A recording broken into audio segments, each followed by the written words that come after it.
आम विजय रथ भांगनी कहले जीटीर कैप्टेन सुमन गिल कारण जीटी दल बैक टू बैक दुईटा मैच रे पराजय सामना करला। आज सीएसके को 8 विकेट हरैकी 20 बॉल बाकी थाउ थाउ एणिके टार्गेट चेस करदेला जीटी दल सीएसके पक्षे और निजर विजय रथ पुणी आउ थे आरंभ कर चलित आईपीएल जीटी दल। सीएसके बनाम जीटी मैच रे कैप्टेन सुमन गिल प्रथम टॉस जीतिले आ बॉलिंग निष्पत्ति नेले। आरंभर जीटी बॉलर मोहम्मद सिराज तागड़ा आउटस्विंगर फिंगुले आ संजू सैमसन एइथिरे फसी जाउथिले रन करने। प्रथम ओवर मोहम्मद सिराज मात्र 1 रन देले। संजू सैमसन द्वितीय ओवर गोटे छक्का लगेले और निजर 5000 आईपीएल रन संपूर्ण करें। कैप्टेन ऋतुराज गायकवाड़ चौका लगे निजर खाता खोलिले। अन्यआड़े किंतु इनफॉर्म बैटर संजू सैमसन आज बड़ इनिंग्स खेली पारे और Kagiso Rabada over catch out होगले संजू 11 रन करके।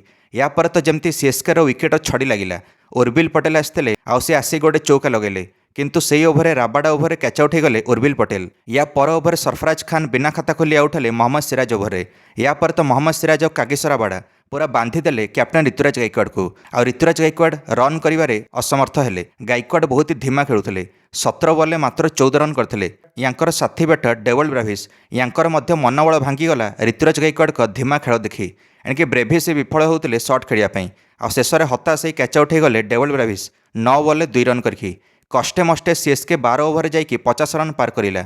एबे ऋतुराज गायकवाड़ किंतु आउ थमिलेनी बैक टू बैक दुईटा छक्का मारिकी मोमेंटम आनिले सीएसके पई। अरशद खान को बैक टू बैक दुईटा छक्का लगेले Ruturaj Gaikwad. CSK score 96 run पहुंचीगला ऋतुराज गायकवाड़ और शिवम दुबे पार्टनरशिप जो 15 ओवर। शिवम दुबे बैट्रु या पूर्व ओवर गोटे छक्का आसाला राशिद खान ओभर। ऋतुराज गायकवाड़ और दुबे भितर 50 रन पार्टनरशिप होता। शेष 18 बॉल 45 रन आए सीएसके जो 15 ओवर चलता किंतु मोमेंटम रे ब्रेक लगेले अरशद खान आउट करदे दुबे को बोल्ड सीधा 22 रन रे। कैप्टेन ऋतुराज गायकवाड़ निजर अर्धशतक संपूर्ण कले। या 49 बॉल एवं कार्तिक शर्मा आसिक ऋतुराज गायकवाड़ का साथ देले आ द्रुत गति में 2 जण मिसिकी सीएसके स्कोर को आगक नौले। राबाडा को बैक टू बैक दुईटा चौका लगेदेले कार्तिक शर्मा 18तम ओवर।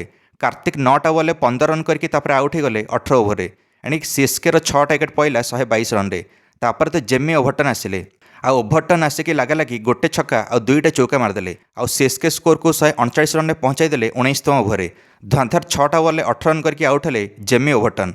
शेष ओवर ऋतुराज गायकवाड़ 3टा चौका लगेले मानव सुथार को और सीएसके स्कोर को 158 रन पहुंचाईदेले निर्धारित 20 ओवर 7 विकेट हराई। ऋतुराज गायकवाड़ समुदाय 60 बॉल 74 रन करते और नट आउट गले। ऋतुराज गायकवाड़ शेष जाए रहिले किंतु सीएसके दल 60टा डॉट बॉल खेली निजर 20 ओवर। कहया गले 10 ओवर पूरा खाईगले सीएसके बैटर्स मैंने। दर्शक बंधु मैंने एणिकी सिंगल डबल नबारे विफल होते सीएसके बैटर्स मैंने। या भारी पड़ा पर जाइए जिते सीएसके बॉलिंग करिला कारण 40 रु 50 रन शॉट पड़ा सीएसके निजर बैटिंग रे। 159 रन टार्गेट रहा जीटी आगे और टार्गेट चेस बड़े साई सुदर्शन जगिले गोटे पटे और कैप्टेन सुमन गिल मारिले। गिल कहले साई सुदर्शन को जदि आम पार प्ले जीतिजा ताहले मैच भी जीतिबा तो पार प्ले अधिकारु अधिका रन करिया पड़ो। आ गिल प्रत्येक ओवर गोटे लेखाएं छक्का मारुले एपाई।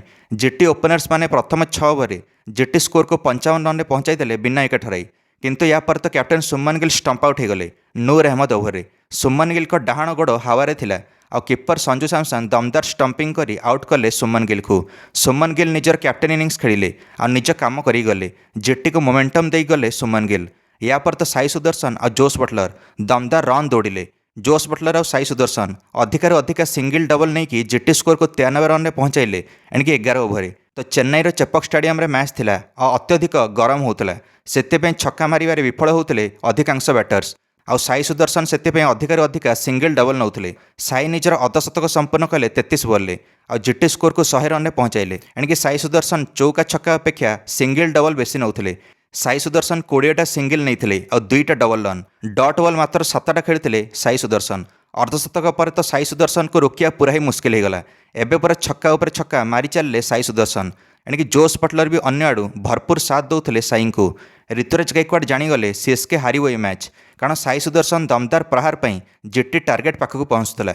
मात्र 4 रन बाकी थिया बेले साई सुदर्शन 46 बॉल दमदार 87 रन करी आउट होगले। साई सुदर्शन पूरा मैच को पाखक नहीं आउट हेले। साई सुदर्शन इनिंग्स सीएसके हाथों मैच टी पलैला। जोश बटलर विनिंग शॉट उपर गोटे छक्का लगेले और जिताईदेले जीटी को 17तम ओवर आ 20 बॉल बाकी थाउ थाउ जीटी जीतीगला match. Jos Buttler 30 ball 39 run करी नट आउट गले। कैप्टेन सुमन गिल मैच पर कहले आमर जदि टॉप ऑर्डर नट आउट रे ताले आम को भी टार्गेट चेस करदेबू आज जीटीर टॉप ऑर्डर कर सफल है। राबाडा पाइले प्लेयर ऑफ द मैच जे निज 4 ओभर 25 रन दे 3टा बड़ विकेट नहीं जीटी मैच जीतिकी नंबर 7 ରୁ नंबर 5 को गला पॉइंट्स टेबल आ सीएसके नंबर 5 ରୁ नंबर 6 को खसी पड़ा। आपण मानकर फेवरेट आईपीएल टीम किए चलित आईपीएल निश्चय मंतव्य कमेंट दे वीडियो को लाइक और चैनल को सब्सक्राइब करदे समस्त क्रिकेट अपडेट्स। धन्यवाद।